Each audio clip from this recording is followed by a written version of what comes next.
A conservative peer who chairs a firm being sanctioned in the U.S. for its Russian links has declined to give public evidence about it to a parliamentary committee, leaked documents disclose. Lord Barker of Battle, the chair of the aluminium giant and which is majority-owned by Russian oligarch Oleg Deripaska, did not wish to appear in open session before MPs because he hopes to persuade Washington to lift the sanctions, letters show. Sanctions were imposed on Deripaska and EN in April because of the oligarch's close relationship with the Russian President, Vladimir Putin.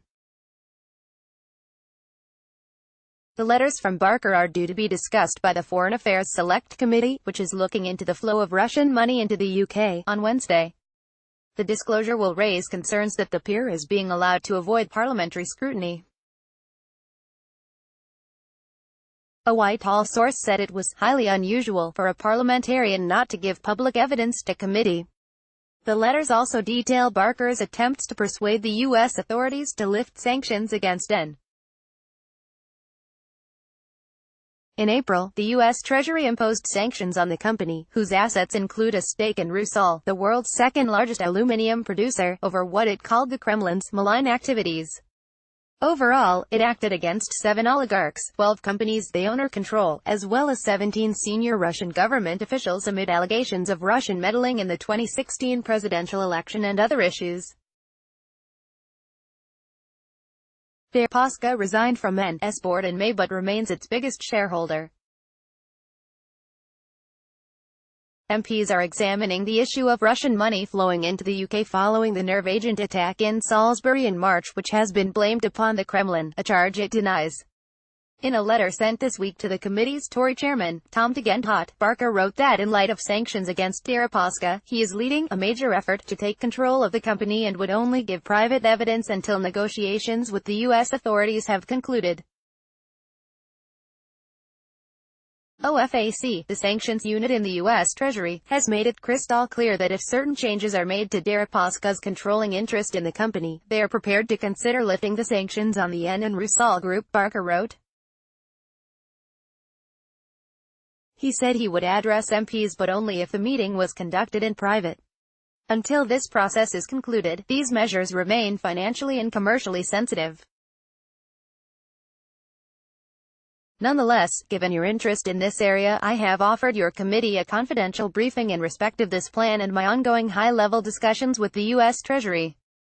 You have declined that offer, but I will be happy to return instead, as I have already informed you, once my discussions have concluded for an open public session, he wrote. In the letter, Barker also discloses that he offered to brief the Security Minister, Ben Wallace, about the U.S. sanctions regime imposed on the firm and Deripaska.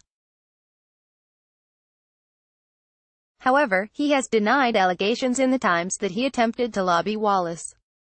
Barker wrote, I was very surprised to read this week in the Times, a leaked and partial extract of your correspondence with the minister that suggested that I had written to Mr. Wallace to request assistance for Russian associates.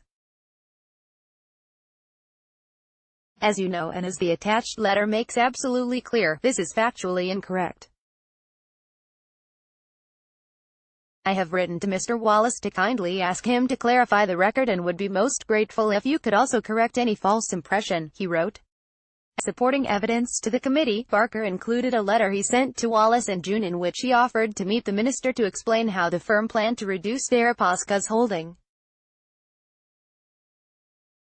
Barker, a former energy minister who has also been employed by Roman Abramovich, addressed the letter to Dear Ben, and wrote, I am now actively pursuing a number of radical changes in response to the imposition of U.S. sanctions, details of which I would like to share with you. Together, these measures will result in the removal of Oleg Deripaska from the company, and I am working closely with both the U.S. administration, UK regulators and our minority shareholders to achieve this goal. Although I have no ask of you or any parliamentary colleague, I would be most grateful for an opportunity to come and update you on my progress and answer any questions you may have, Barker wrote.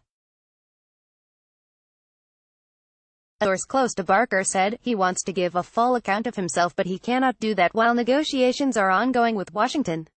Greg would be very happy to appear before the committee once negotiations have been concluded.